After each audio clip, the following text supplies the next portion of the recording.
So we're going to talk about doing oral cares for mechanically ventilated patients. We do this every 2 hours, and we do this to help prevent ventilator-acquired pneumonia, which these patients can get with all that bacteria if we don't properly clean their mouth.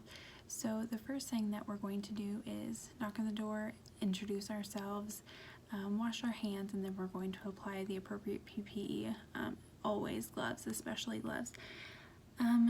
It doesn't hurt to get your patient's vital signs at this time, and you also need to inspect that ET tube. The first thing that we're going to do is we're going to go ahead and hook this up to suction at -100 to -120, and then we're going to apply this catheter. It has this nice shield to kind of help it stay clean, and we're going to go ahead and suction out any secretions that may be sitting in that patient's mouth. We want to make sure that we get that all suctioned out really well. The next thing that we're going to do is attach the toothbrush piece, which I don't have, but what you're going to do is you're going to kind of dip that in that sort of toothpaste-like solution, and you're going to brush that patient's teeth in a circular motion.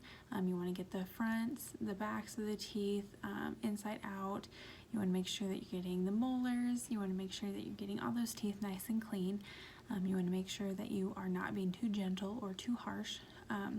If you're too gentle, you're not getting the mouth as clean as necessary, but if you're too harsh, you can cause pain to that patient. So we don't want to have any of that. Once the teeth are brushed, we can go ahead and get that all suctioned out again.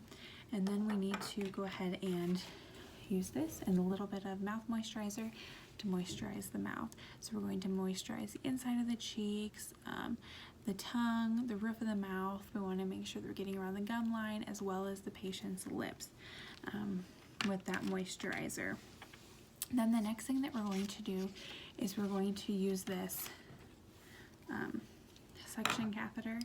We're going to attach that to our little suction port that's attached to suction, and that's going to help us suction a little bit further back into the throat, so we can kind of get on one side of the ET tube, on the other side of the ET tube. It's just going to allow us to get a little bit further back where there's those secretions that the patient isn't able to cough up.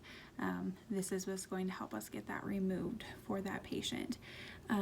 So then we come back in another 2 hours. So we're doing this every 2 hours. So in the next 2 hours, we're going to attach this green sponge with suction. This is very similar to what we're going to do with the toothbrush. We're going to use this sort of like, it's sort of like toothpaste, mouthwashy type of agent, and we're going to clean the inside of the mouth. So we're going to get inside the cheeks, we're going to get beside the gums, the teeth, we're going to get the roof of the mouth, the tongue of the mouth. We're going to make sure we get the inside nice and clean, the inside of the mouth nice and clean. And then we're going to turn on the suction. We're going to suck that all out of there, get that nice and suction. And then we're going to, again, moisturize the mouth. So you're going to apply the moisturizer to the sponge. We're going to get inside the cheeks, the roof of the mouth, the tongue, the gums, and also the lips, because we want to make sure that the patient's mouth stays nice and moisturized.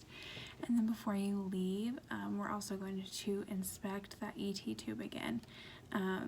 When you do oral cares, it's a really great time for you to inspect the integrity of the patient's skin where the ET tube sits to make sure that there aren't any sores forming for that patient.